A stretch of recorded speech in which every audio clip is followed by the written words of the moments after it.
You're an atheist. Yes. I could do the same to you, you know. Why? Since you're the host, I won't say it, but in other circumstances, I would say I don't approve of religion. I recognize your right to it. But You don't approve of religion because? Because it's mystical, because it's based on faith, not on reason and facts. So for you, but not for others, okay, what do you care? Somebody wants to worship a Christmas tree or a telephone pole, that's their business. I wouldn't stop them legally. I said I grant them the right to believe anything they want, but I don't have to approve. And the question was, I would say, you know, at them, yeah. But I would never pass any laws to stop them. Yeah. You've got to allow that you're not smart enough to know whether or not there's a God. Yes, I am, and everybody here is. Is what? Smart enough. That doesn't take much intelligence. You know why? Why? Because you're not called upon, I cannot be called upon to know a negative or to prove a negative.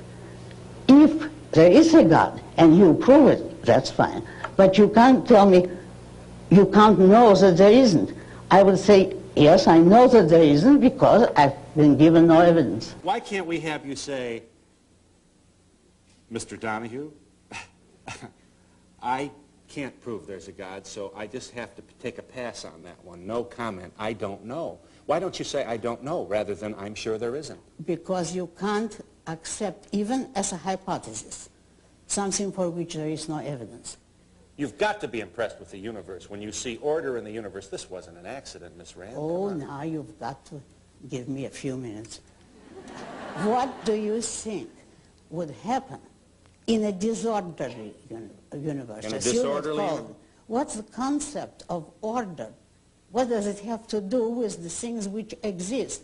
If they clashed with each other, if there were contradictions, they wouldn't exist.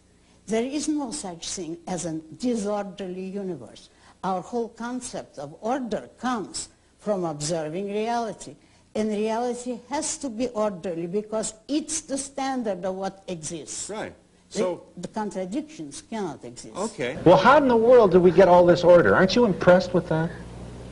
No, because the order is only in good cases in the minds of your scientists who are able to understand some part of it. Yeah.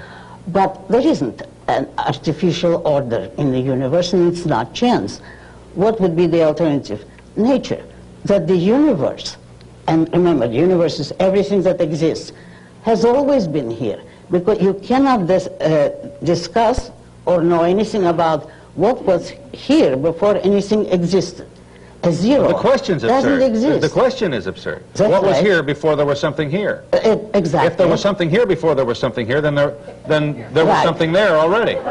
Exactly. And then we have to ask what was there first. That's right. All right. So all I'm wait a asking, moment. Miss Rand, is... Excuse me. One thing, but that's what you're doing with the idea of God, speaking philosophically. True. You say you need someone to explain the order, but what will you then have to explain God?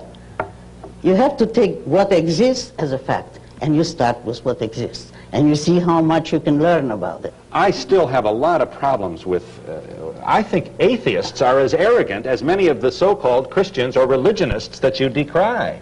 I'm saying... Arrogant in what way? In that you are here with your certainty saying there is no God, and anybody who believes there is it is almost a suggestion that you're foolish if you believe that there is. And I think that's a little arrogant and condescending if you... No, I don't call it foolish. I would have, if you want me to tell the truth, I think it's a bad sign psychologically. It is a sign of a psychological weakness, of a man who is afraid to stand on his own mind and his own responsibility. Because you see, the absence of proof has gone on for centuries.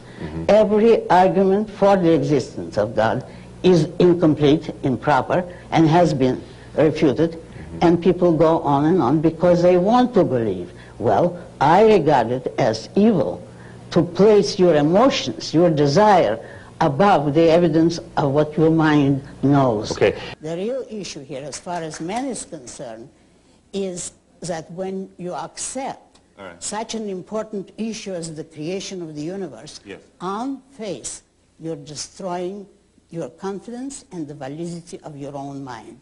It has to be either reason or faith.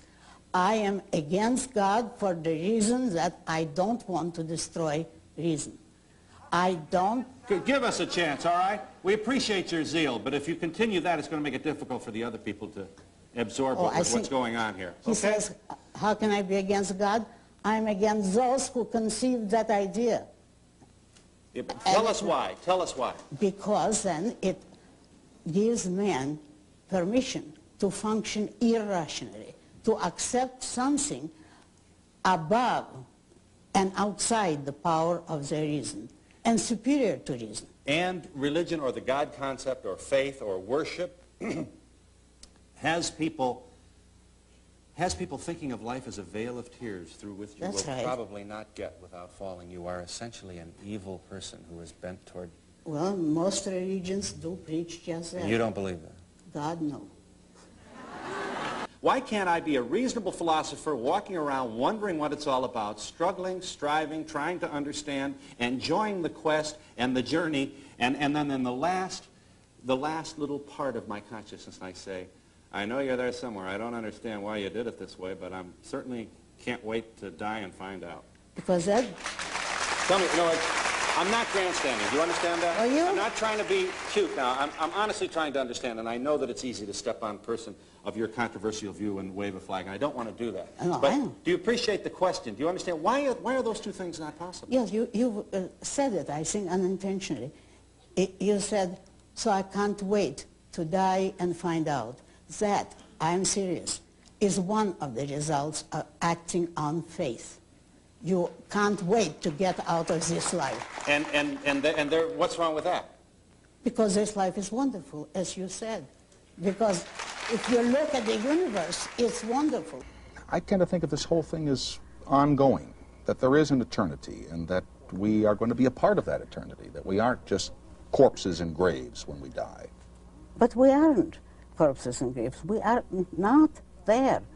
Don't you understand that when this life is finished, you're not there to say, oh, how terrible that I'm a corpse. No. Well, this is true. It's finished. And what I've always thought was a sentence from some Greek philosopher. I don't unfortunately remember who it was, that I read at 16, and it's affected me all my life. I will not die. It's the world that will end.